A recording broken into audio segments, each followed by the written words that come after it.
की वीडियो में मैं कक्षा 10 सामाजिक विज्ञान के जो कुछ इंपॉर्टेंट क्वेश्चन बता रहा है, जिसमें सबसे पहले आज की वीडियो जो है बहुविकल्पीय प्रश्न की। तो आपने करना है इस वीडियो से अच्छे खासे आपके इंपॉर्टेंट क्वेश्चन बनने वाले हैं, सारे एमसीक्यू जितने होंगे यहीं से बनने वाले हैं, तो आपने इसको अच्छे से तैयार कर लेना है। पहला प्रश्न जो है आपका वो है फ्रांस की क्रांति कब हुई, ठीक है, ये आपने बताना है। मैं सिर्फ क्वेश्चन पढ़ रहा हूँ ताकि ज्यादा से ज्यादा क्वेश्चन कवर कर सकूँ मैं इस वीडियो के अंदर। फ्रांस की क्रांति उसका दूसरा, फ्रांस की नागरिक संहिता 1804 को आमतौर पर किस नाम से जाना जाता है, या इसको यही प्रश्न आपका आया था नेपोलियन संहिता कब हुई थी करके, इस प्रकार से आया था, ठीक है क्वेश्चन, इसका ध्यान रखिएगा, ठीक है। इसके 1815 में नेपोलियन की हार के बाद यूरोप की सरकार निम्नलिखित में से किस भावना से प्रेरित थी, ठीक है, ये आपने करना है, ठीक हो गया। उसके बाद देखिए 1848 की फ्रांसीसी राज्य क्रांति के फलस्वरूप क्या हुआ था बताना है, ये इंपॉर्टेंट क्वेश्चन है। उसका फ्रांस में गणतंत्र की घोषणा किस वर्ष हुई, पुनर्जागरण युग का अभ्युदय किस देश से हुआ, ठीक हो गया। उसके बाद नेपोलियन का संबंध किस देश से था, राष्ट्रवाद का प्रारंभ जिस देश से हुआ है वह है जर्मनी के एकीकरण में मुख्य भूमिका किसकी थी, ठीक है। ये सब इस प्रकार आपके क्वेश्चन है, सारे क्वेश्चन मैं आपको यहाँ पे दिखा दे रहा हूँ। यंग इटली सोसाइटी का संस्थापक कौन था, ये आपको बताना है, ठीक हो गया। उसके बाद ऑटोमन साम्राज्य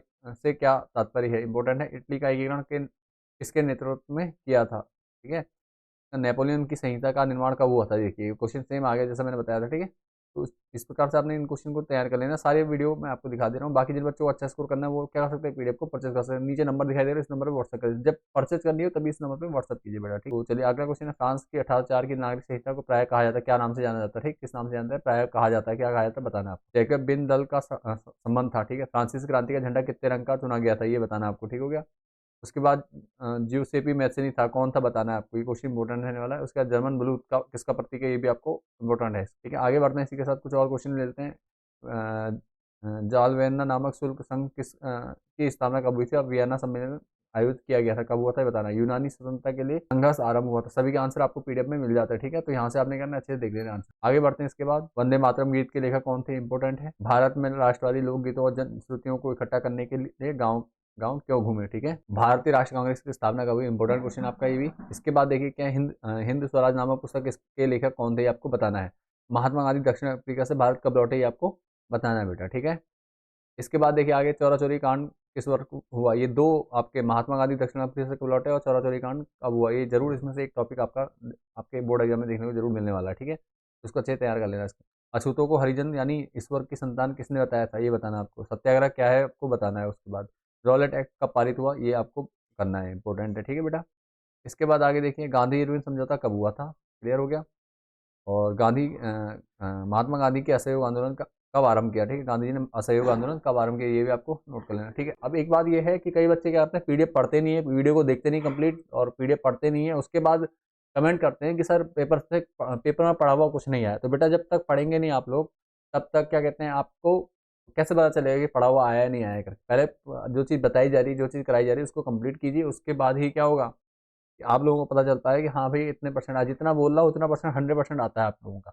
अगर मैंने वीडियो में कहा है कि 40% तक यहाँ से बनना है, तो 35 से 40% आपका वहाँ से कम बनेगा ही बनेगा, ठीक है। अगर मैंने कहा कि पीडीएफ से आपका 90 से 100% बनना है, तो वहाँ से उतना बन ही रहा है। आप साइंस का पेपर उठा लीजिए, हिंदी का पेपर उठा लीजिए, जो पेपर मैंने आपको 100% बोले कि हाँ भैया यहाँ से 100% बनेगा, वहाँ से आपका जो 100% पेपर बताया गया उतना ही बना, उसके अलावा एक भी क्वेश्चन बाहर से नहीं आया है, ठीक है। तो आपने करना क्या, सिर्फ बेटा इन वीडियोस को जो बता रहा हूँ उनको पढ़ लेना है। बाकी अगर किसी को अच्छा स्कोर करना है, 60 65 70 से ऊपर लाना है, 90% का टारगेट लेके चल रहे हैं, तो वो बच्चे पीडीएफ को परचेज कर सकते हैं मात्र 40 रुपये में। सामाजिक की पीडीएफ आपको सिर्फ 40 रुपये में मिल जाएगी, क्योंकि ऑफर के थ्रू है, नहीं तो 80 रुपीज़ की पीडीएफ है, 50% डिस्काउंट में आपको 40 रुपीज़ में मिल जाएगी, ठीक है। तो आपने क्या करना है, जो बच्चे चाहते हैं वो परचेज कर सकते हैं, सिर्फ चाहते हैं तो ले लीजिए, अदरवाइज जरूरत नहीं है, आप आराम से 40 45 नंबर यहाँ से अपने कवर कर सकते हैं, ठीक है। अगला क्वेश्चन भी देखना आपने, किस स्थान के हिंसक घटना के कारण गांधी जी ने सन 1922 में असहयोग आंदोलन को रोक दिया था, ठीक है, ये हो गया। उसके बाद लाहौर अधिवेशन कब हुआ था, ठीक है। कांग्रेस का सन 1929 में लाहौर अधिवेशन में किस मांग को औपचारिक रूप से मान लिया गया था, ठीक है। लाहौर अधिवेशन की बात हो रही थी, हो गया। उसके बाद भारत वापस आने पर गांधी जी ने पहला सत्याग्रह कहाँ किया, ठीक है। भारत वापस आने पर गांधी जी ने पहला सत्याग्रह कहाँ किया, उसके बाद, ठीक है, ये करना है। उसके बाद सविनय अवज्ञा आंदोलन में महात्मा गांधी ने नमक को अत्यधिक महत्व क्यों दिया, ये आपको बताना है। इसके बाद देखो सविनय अवज्ञा आंदोलन कब चलाया गया, ठीक है। रॉलेट एक्ट वाला देख लीजिए। असहयोग आंदोलन का मुख्य कारण क्या था बताना आपको, ठीक है। इसके बाद करो या मरो किसका नारा था। उसके बाद आपके कुछ आंसर नीचे दिए, वीडियो को आपने देख लेना। कुछ क्वेश्चन ये है आपके, अच्छे से इनको देख लीजिए बेटा, ठीक है। इसी के साथ आगे बढ़ता हूँ। कुछ क्वेश्चन ये है आगे, ये क्वेश्चन आपके, इंग्लैंड में सर्वप्रथम औद्योगिक क्रांति कब हुई, स्पिनिंग जेनी का आविष्कार किसने किया था, ठीक है। ये इंपॉर्टेंट क्वेश्चन रहने वाला है, इसको अपने तैयार कर लेना है बेटा। बाकी वैसे सारे क्वेश्चन एक बार अच्छे से पढ़ के जरूर जाइए, ताकि किसी, क्योंकि एमसीक्यू कहीं से भी आ सकते हैं, कोई वो नहीं है कि हाँ भैया ये 4 मैंने अगर 4 या 5 बता दिया तो 5 ही एमसीक्यू आएंगे, वही आएंगे करके, क्योंकि एमसीक्यू एक एक नंबर के क्वेश्चन, इनको बदला जा सकता है। लेकिन पीडीएफ में हमने सारे कवर कर रखे हैं, जो आने के चांस 100% है वो सारे कवर कर रखे हैं, उनको उनकी पीडीएफ प्रिपेयर कर रखी है, तो आपको पीडीएफ में वो सब चीज़ें मिल जाती है। ठीक है, तो मेन मेन हम लेके चल रहे हैं। बम्बई में पहली बार कपड़ा मिल कब स्थापित हुई थी, आपको बताना है। देश में पहली जूट मिल कब और कहाँ स्थापित हुई थी, ये आपको बताना है बेटा। इसके बाद आगे बढ़ते हैं कुछ इंपॉर्टेंट क्वेश्चन की ओर।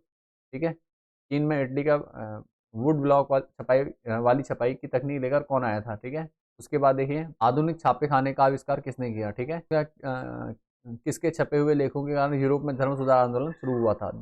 ये सारे इंपॉर्टेंट क्वेश्चन आपने तैयार कर लेना बेटा। कुछ और है, जापान का प्रसिद्ध चित्रकार कौन था, ये बताना है आपको। उसके बाद देखिए भारत में पहली प्रिंटिंग प्रेस कब लाई गई, ये आपको बताना है। उसका जंगल बुक के लेखक कौन थे, इंपॉर्टेंट क्वेश्चन है, इसको आपने अच्छे से तैयार कर लेना है। ठीक है, आगे देखिए लाल और कहते हैं निम्नलिखित में से कौन सी मृदा उच्च तापमान पर अत्यधिक वर्षा वाले क्षेत्र में पाई जाती है, आपको बताना है। ठीक हो गया।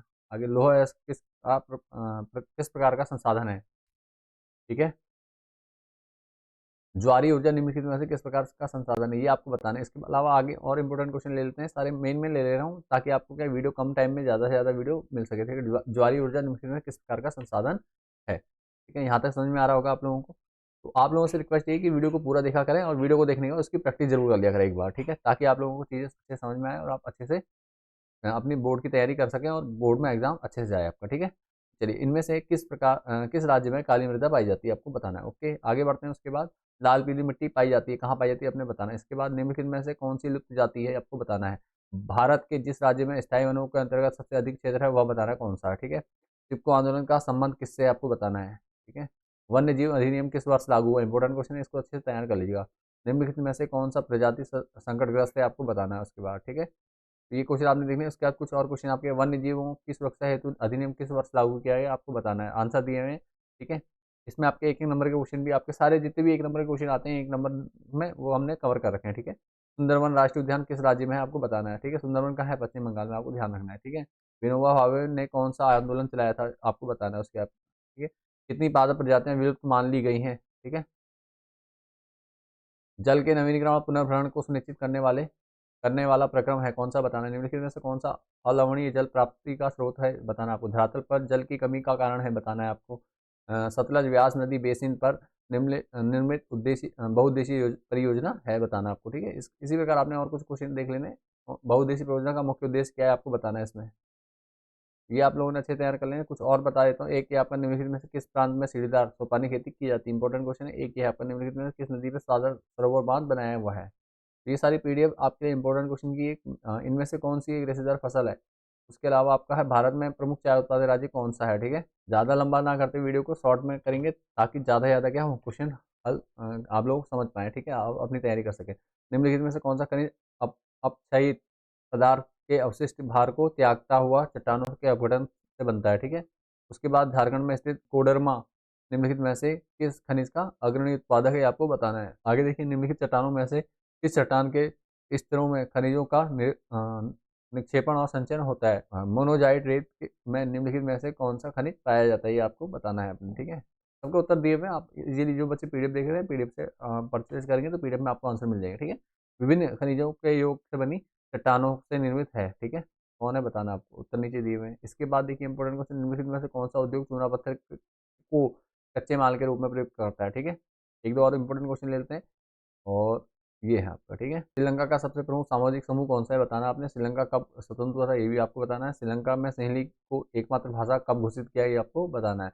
भारत में संपूर्ण देश की सरकार क्यों कहते हैं, भारत में संपूर्ण देश की सरकार को कहते हैं, क्या कहते हैं, आपको बताना है। ठीक है, आधुनिक लोकतंत्र व्यवस्था का में शासन के कितने अंग है, लोकतंत्र में सत्ता के हाथ किसके हाथों में होती है। ठीक है, सत्ता किसके हाथों में, आपको बताना है। सभी आंसर दिए हुए, आंसर अपने शर्माला से देख लेंगे बेटा। ठीक है, कुछ और क्वेश्चन मैं आपको लेता हूँ, बाकी फिर बढ़ेंगे अगली वीडियो में, और अगली वीडियो में बाकी के क्वेश्चन आप देखोगे। ठीक है, एक है वास्तु विकेंद्रीकरण की दिशा में एक बड़ा कदम किस वर्ष उठाया गया, इंपॉर्टेंट क्वेश्चन। नगर निगम के अध्यक्ष को कहा जाता है, क्या कहा जाता है, आपको बताना है। ठीक है, वर्तमान समय में भारतीय संघ में कितने केंद्र शासित प्रदेश हैं, ठीक हो गया। निम्नलिखित में से कौन सा संघीय राज्य नहीं है, भारत में कुल कितने संघीय राज्य हैं। भारत में पंचायती राज की स्थापना कब हुई थी, इंपॉर्टेंट क्वेश्चन है, इसको अच्छे से तैयार कर लेंगे आप। संघात्मक शासन प्रणाली में अधिकारों का विभाजन होता है, सारे देख लीजिए आसपास, सारे पढ़ नहीं रहा हूँ लेकिन सारे क्वेश्चन आपने अच्छे से देख लेना। ठीक है, इसी के साथ क्या कहते हैं, इस वीडियो को यहाँ पे मैं समाप्त करता हूँ। और भी वीडियो है जो बाकी आपके पास जिन बच्चों को पूरी तैयारी करनी है अच्छे से, 80-90% का टारगेट लेके चलने जो बच्चे, और मेहनत करनी है कम टाइम में, अच्छे से मेहनत करनी है, तो वो लोग क्या कर सकते हैं, पीडीएफ को परचेज कर सकते हैं मात्र 40 रुपीज़ में, ठीक है। तो आपने क्या करना है, 40 रुपीज़ पे करके अपने लिए पीडीएफ परचेज कर लेनी है। और 100% गारंटी है मेरी कि कम से कम 90% आपका क्या आएगा, पीडीएफ से आपका पेपर बनने वाला है, ठीक है। इससे पहले के पेपर भी हमारे 100% बने, और इसके लिए भी मैं आपको कह रहा हूँ कि ये 100% श्योर है मैं कि ये 90% कम से कम पेपर आपका यहीं से बनेगा। तो आपने क्या करना, जिन बच्चों को चाहिए वो पीडीएफ ले सकते हैं। वीडियो के नीचे आपको नंबर मिल जाएगा डिस्क्रिप्शन में भी, और वहाँ से ले सकते हैं। वीडियो के यूट्यूब के चैनल के अबाउट में मिल जाएगा आपको, ठीक है नंबर। वहाँ से आपने क्या नंबर पर व्हाट्सअप करना है कि पेमेंट कोड भेज दिया जाए आपको, क्यूआर, उस पर पेमेंट करनी है। पेमेंट करने के बाद स्क्रीनशॉट भेजने हैं, जैसे आप स्क्रीनशॉट भेजते हैं आपको पीडीएफ भेज दी जाती है, ठीक है। इसी के साथ आगे बढ़ता हूँ और आगे वो करते हैं, ठीक है। ये क्वेश्चन आपने देख लेने हैं।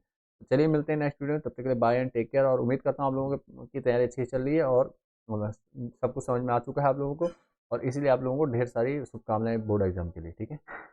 आजकल थोड़ा लाइव नहीं आ पा रहे हैं, उसके लिए सॉरी, माफ कीजिए। थोड़ा बिजी हूँ, 2-3 दिन से घर में थोड़ा काम चल रहा है, तो इस वजह से वीडियो लाइव वीडियो नहीं मिल पाएगी आपको ज़्यादा, लाइव वीडियो जिसमें आपसे बात हो सके। बाकी ऐसे इस प्रकार से आपको वीडियो कंटिन्यू मिल रही होंगी, और आप उनको उनको देख के अच्छी तैयारी करते रहिए। चलिए मिलते हैं, बाय, टेक केयर। वीडियो को पूरा देखने के लिए धन्यवाद बेटा।